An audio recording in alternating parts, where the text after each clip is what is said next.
Muy buenas, ¿qué tal? Hoy tenemos un vídeo especial. Voy a aprovechar que tengo un tramo bastante largo de conducción y voy a hablar con el ejemplo de Fran, de la última empresa que tenemos, la más joven, de cuándo ponerte un sueldo en una empresa y romper un poco esos prejuicios y esos limitantes mentales de que una persona no se puede poner sueldo o que vas a desangrar la empresa o ese tipo de cosas. Quédate en este vídeo si quieres ver cuándo debes ponerte un sueldo en una empresa y, sobre todo, importante, ya vinculado al sector inmobiliario, qué hacer con un salario, en este caso de Fran, un salario de 1.300 netos, qué puede comprar y cómo puede escalar su flujo de caja. Vamos a ver.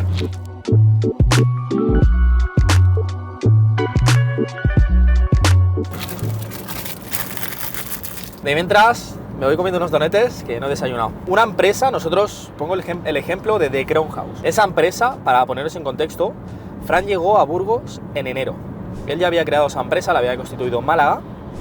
Y bueno, pues todo bien, empezamos a aplicar, tenemos que planificar un poco qué vamos a hacer. Él venía con la cabeza el hacer el rent to rent. Fran venía con esa mentalidad, yo ya estaba bastante hasta los cojones del rent to rent. Yo ya no captaba rent to rent, estaba 100% focalizado en el AOC. Vale, eso definido, hubo que plasmar un poco cuál era al final nuestra grieta de mercado, dónde teníamos una cuota de mercado óptima y a qué segmento dirigirnos, ¿vale? En este caso, en el tema de inversores, que pues es nuestro público objetivo y que ya lo estábamos canalizando con el crowdfunding y demás. Al final, gracias al tema de muchos inversores del crowdfunding que me decían, oye, yo quiero invertir contigo, que está muy bien, das muy buena rentabilidad y eres bastante resolutivo en el tema de inversión, pero yo también quiero ser el poseedor de esos activos que tú cierras, que yo pongo la pasta y lo cierras tú, cabrón. Pues vimos un poco cómo poder enfocarlo y ahí nació un poco el servicio de personal shopper inmobiliario y empezamos a validarlo con una OC que teníamos reciente para poder ceder. Pero bueno, todo ello es, nosotros empezamos en esa empresa pues prácticamente en marzo o abril del año pasado. Nosotros ya primer trimestre, que bueno, ya era segundo trimestre del año, empezamos a pulir todo esto y se empezó a aplicar y demás. Tuvimos un crecimiento muy fuerte porque en cuestión de... Ay, perdón.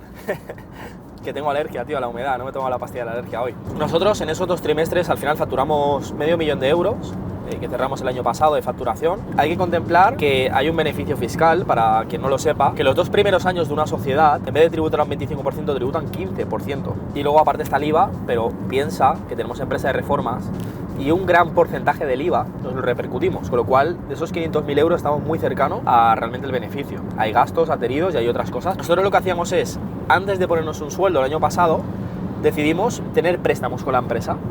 Y por ejemplo nos sacamos préstamos, pues 20-30.000 euritos para pasar los últimos meses del año y tal, y tenemos un préstamo con la empresa, es decir, la empresa te presta a ti 20-30.000 euros y tú se lo devuelves pues durante, como una hipoteca, al tipo de interés mínimo que hay en ese momento en España, un 3,25 si no me equivoco, y tú fijas pues bueno, un retorno a 15-20 años, ¿vale? Algo que sea medianamente racional. Entonces, claro, tú esos 30.000 euros pagas, no sé, 27 euros al mes y se los vas retornando a la empresa. Y eso es bueno por 2 puntos. Primero, porque metes un flujo de caja recurrente a la empresa, que es muy bueno a nivel bancario. Y 2, porque tú a nivel de tu tesorería, en tu cuenta personal, pues tampoco 27 euros o 30 euros o 40 euros tampoco implican nada en tu tesorería, con lo cual todos esos 30.000 euros te sirven para acabar el año y para ir tirando y no sangras la empresa en cierta manera porque se lo vas a retornar. Vale, al final lo que estipulamos a nivel de sueldo es que en enero de 2024 Fran se pusiera un sueldo. Yo todavía me iba haciendo partidas de salida con préstamos, pero primero yo quería que Fran tuviera un sueldo. Yo al final con el tema de los préstamos me iba mejor en ese momento. Sácate el sueldo cuando tú ya creas que la empresa no la vas a sangrar, es decir, que tienes un flujo de caja que va bien, que no se va a notar prácticamente el tema del sueldo. Y si tienes que sacarte capital para poder vivir, obvio, pues que sea, yo te recomiendo inicialmente, si no tienes un flujo de caja muy estable, sácate partidas de préstamos, ¿vale? Sácate 10, 20, depende de lo que factures, pero sácate algo de préstamos que te irá bien hasta que tú no tengas, digamos, un flujo recurrente, no te metas el sueldo, porque al final depende qué modelo de negocio tengas, pero si tienes un modelo de negocio que es flips, por ejemplo, que tienes picos y te tiras a lo mejor 2 trimestres sin un flujo de caja, pues al final si tú tienes un sueldo, los gastos fijos te van a acabar ahogando. Entonces yo te recomiendo que te pongas un sueldo fijo cuando ya tengas una facturación bastante sostenible y durante al menos 2 trimestres, 3 trimestres, veas que hay un punto que de ahí no bajas, ¿no? Que, vale, pues 20-30.000 euros al mes es como el mínimo y de ahí vamos para arriba, ¿no? O sea, ya tenemos un sostenible. Fran se ha puesto un sueldo de, si no me equivoco, son 1.700 euros, 1.600 y pico. El Estado te quita, o sea, no todo es para ti, ojalá. pero hay una parte que se queda al Estado al final a nivel de seguros y demás. Y vamos, el neto que le queda a él son 1.300 euros al mes. ¿Qué puede hacer Fran con 1.300 euros al mes y sin deuda? Nuestro gestor del banco, que es un director de aquí de una entidad, cuando tenga 6 meses Fran de un sueldo constante, de un sueldo fijo, es decir, su primer sueldo fue en enero, entonces ya en junio, julio, 6 meses, él ya puede estar pidiendo hipoteca. ¿Vale? Ya se lo he dicho el propio del banco. Y de hecho hemos sacado hipoteca con gente que lleva 6 meses nada más trabajando. Fran tiene un sueldo de 1.300 euros.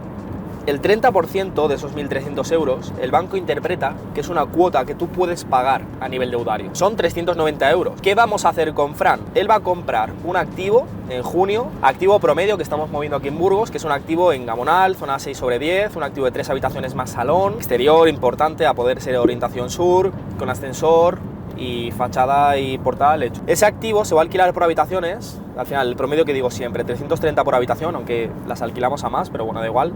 330 por habitación, son 1.320 euros de facturación, menos IBI y basura son otros 25 euros, menos seguro del hogar otros 25 euros, menos comunidad 50 euros, ya son 1.220 euros, ¿vale? Le he restado 100, menos consumos que asuma, que más o menos serán unos 150, pero yo contemplo 200, serán unos 1.020. 2020 tiene que descontar la hipoteca. Te lo digo de cabeza, que lo he visto esta mañana, pero concretamente ya te pondré por aquí en pantallazo, que le pasaré a Adri para ver el dato concreto. Pero si no me equivoco, una primera hipoteca que va a ir al 80% vivienda habitual a 30 años, porque él es joven, a un 2,9%, aunque nuestro gestor nos lo deja más bajo, en un 2,8, más o menos 2,7, y se prevé una bajada más o menos en abril. Puede ser que toque el 2,5, pero bueno, son suposiciones. A un 2,9, da igual. 2,9 le va a salir una cuota hipotecaria de prácticamente unos 220 euros. Esos 1.020 que está generando menos 220 euros, pues al final él se planta con unos 800, diré 750 euros, ¿vale? Para ser pesimista, 750 euros de flujo de caja al mes. Y siempre habrá alguno que me comente, ¿y la gestión, Aitor? Pues mira, él como es un socio VIP, la gestión se la hace gratis la empresa. Digamos que el primer activo, quitando hipoteca, quitando todo, va a generar él unos 750 euros al mes. Lo segundo, él va a poder comprar, porque tampoco tiene un margen, al final 1.300 euros no es un salario muy alto, ¿vale? Es bastante bajo, de hecho. Puede comprar otro activo más. Entonces él puede comprar un activo de unos 45.000 euros, la financiación va a ir al 70% porque ya es inversión, y va a ir a unos 25 años más o menos, 20-25 años. A un 2,9 le queda más o menos una cuota deudaria de unos 160 euros aproximadamente. Ese activo de 45.000 euros es un activo a lo mejor de 2 habitaciones, un baño, es un activo que se puede alquilar en unos 650 euros con un lavadito de cara, en el mejor escenario hasta 700 dejándolo muy cuco, pero bueno, yo voy a estimar unos 650, dando gastos operativos y basuras, comunidad, unos 600 netos al mes. Vale, 600 netos al mes y él paga 160 más o menos, o por ahí, 160, 170 de vivir la cuota. A él ese activo al final le va a dejar unos 400, 450 euros netos al mes. Fran, con un salario de 1.300 euros, que es un salario pues muy suave, un salario muy bajo, puede llegar a comprar dos activos, uno de 75 y uno de 45, que le generen unos 1.200 euros al mes netos, delegados. Él ya prácticamente con 1.300 euros casi que iguala su sueldo en flujo de caja con dos activos, ¿vale? En el caso pesimista, si ponemos 1.000 euros, porque tú has sido muy optimista. No he sido muy optimista, pero bueno, da igual. Tiene 1.000 euros de flujo de caja, tiene ya casi un sueldo con tan solo 1.300 euros de grado deudario. Lo bueno de esto es que después de 6 meses, 7, 8 meses más, con ese flujo de caja extra que él mete, puede volver a comprar otro activo de 75.000 euros, 70.000 euros, que le deje otros 600, 700 euros más, y ya se plantan cerca de los 2.000 euros, 1.800, 1.700 al mes. Ya ganaría más de rentas en cuestión de un año y medio que de su propio salario. Hablando de un sueldo de 1.300 euros, imaginaros la ingeniería que se puede hacer financiera. Era únicamente aprovechar el viaje para comentar este punto. No me he comido el donete, ahora me lo voy a comer, que le he dado unas vueltas que no vea. Espero que te haya aportado también ese punto, hablando un poco también desde el punto también, primeramente a nivel de empresa, de cómo puedo sacarme ese flujo de caja, cómo puedo sacarme ese salario, cómo hacerlo con partidas de préstamo y demás, que creo que puedo aportar ahí a esta gente que está emprendiendo y demás, o que tiene empresa. Y lo segundo, hablando ya de esa vinculación de un salario de 1.300 euros en el mundo inmobiliario, ¿de qué puedes hacer con 1.300 euros fijos sin deuda? Pues imagínate hasta dónde se puede escalar. Espero que te haya aportado este vídeo. Cualquier duda que tengas, tírala a comentarios y te la voy a solventar. Y lo dicho, si tú tienes un salario de 1.300 euros, quieres invertir y quieres que te hagan gente con experiencia y que aplica todos los días y lo muestra en redes esta ingeniería financiera. Te voy a dejar también ahí abajo un link para que puedas agendar llamada con David. Veamos tu caso en concreto para el servicio Personal Shopper. Que vaya muy bien, seguir avanzando por nuestros sueños. Chao, chao.